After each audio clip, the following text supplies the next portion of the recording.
You finally sold your home, years of work, years of loan repayment, all behind you. You expect a sense of relief, maybe freedom, that feeling of finally having options. Then the money comes in, and it's not what you imagine. Yes, numbers are correct, but somehow it feels smaller. Maybe it's cash, maybe it's CPF, you can't quite tell. Something feels off. You did everything right, yet it doesn't feel like you have gained as much as you should. And it's not about math, it is about what the number means. And that's when many realize the sales didn't give them freedom, it just changed the form of their limitation, things they probably never considered before. Now let's find out.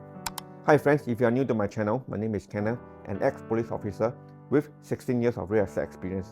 Over the years, I helped many seniors navigate their housing journey. Along the way, I learned so much from their stories and life experiences. In today's video, we'll talk about why so many seniors end up feeling less even after right-sizing to a smaller home. Now let's dive in.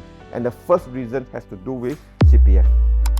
After you sell your home, the money you use for CPF doesn't come straight to you. It first goes to your CPF ordinary account together with the accrued interest. Then, once you turn 55, CPF automatically transfers part of that refund into your retirement account to set aside for your full retirement sum FRS. Now, what does that really mean? Well, it means that you may now have less CPF OA available to buy your next home, and you might need to top up in cash. And that's where many sellers get caught by surprise. Let's say your CPF refund is 200,000. Out of that, about 120,000 move into your retirement account, leaving only 80,000 in OA. So when you buy your next home, you can't use the full 200,000 like before. You can only use 80,000. The rest has to come from cash. So don't be too happy when you see the sales proceed on your sales spreadsheet. If your agent show you 150 to 300,000 in proceeds, remember, some or even most of that may go straight back into your next home purchase. And to be extremely clear, always calculate your cash, your true cash after selling and buying. Make sure it really adds up. Now, that's only half the story, because part of your OA also went into your RA. Simply put, that money is meant for your retirement. So from 65 onwards, it becomes your money payout, income for life. The money in your RA isn't lost. It is set aside for your future, giving you peace of mind later. So more money for your home now or more income for your retirement later. And that's the balance every homeowner above 55 need to think about. And it starts right here at the point of selling your home. But even after you have settled your CPF part, there's another factor that quietly eats into your proceeds: the cost of moving itself. Selling your home sounds like a good way to cash out until you see how much gets eaten up in the process. Let's say you sell your flat and buy a smaller one. On paper, it looks like a simple swap. But once you start adding things up, reality hits hard. You have got to pay agents commission for both selling and buying, legal fee for both transactions, not forgetting valuation costs, stamp duty on a new purchase, then come renovation costs. Even if the flat doesn't need a full overhaul, you still need a fresh coat of painting, a few repairs here and there, maybe new furniture, aircon, curtains, and appliances, etc. Then add the moving, cleaning, touch-up, and the endless little items that comes with settling into the new place. Each expense feels small, but together they snowball. Even a modest move can easily rack up 20 to 40,000. And if you're planning a proper renovation, the kind that make your next home feel safe, functional, and comfortable, that can easily exceed 60 to 80,000.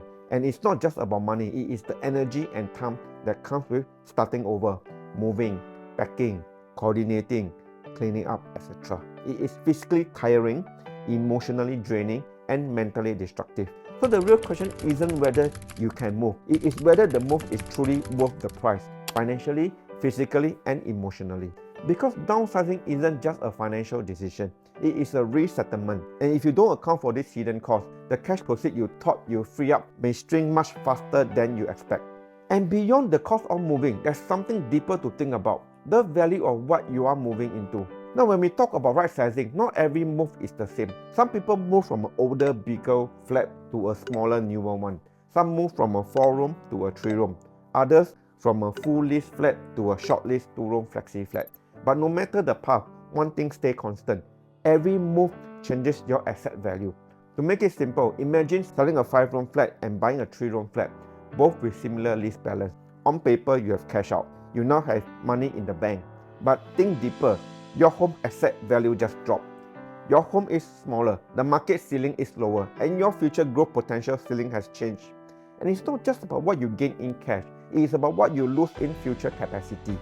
Because later on, when you pass on, the value between two properties make a real difference.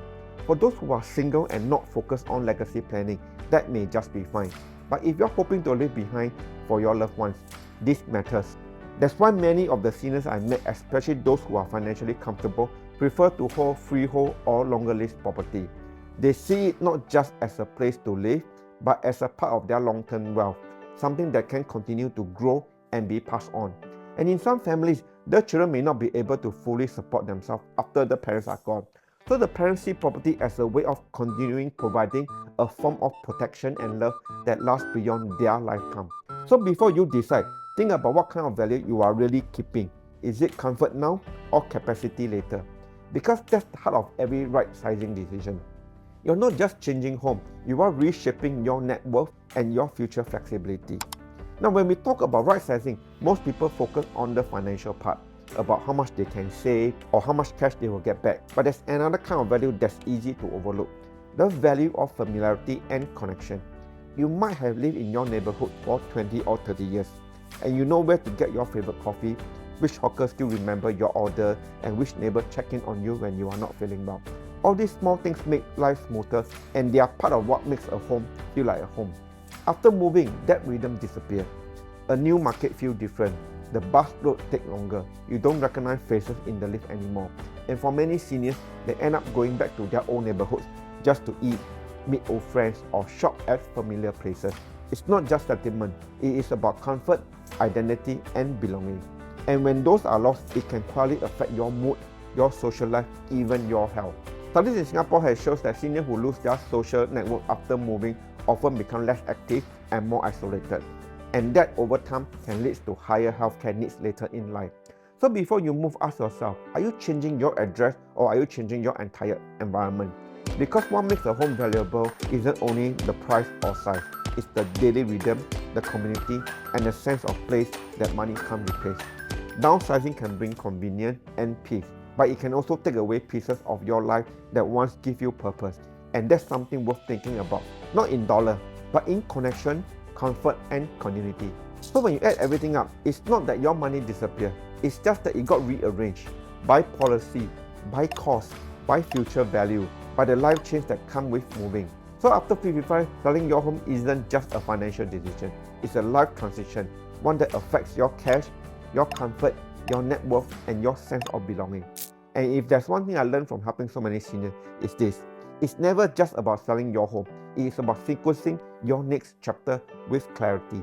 Because money gives comfort, but clarity gives confidence. So before you decide, take time to plan, not just where you will live, but how you want to live. Because freedom isn't about more space, it is about more peace. By the way, I did another video on various housing options for seniors after 55. You can watch it here. My name is Kenneth, and I'll see you in my next video.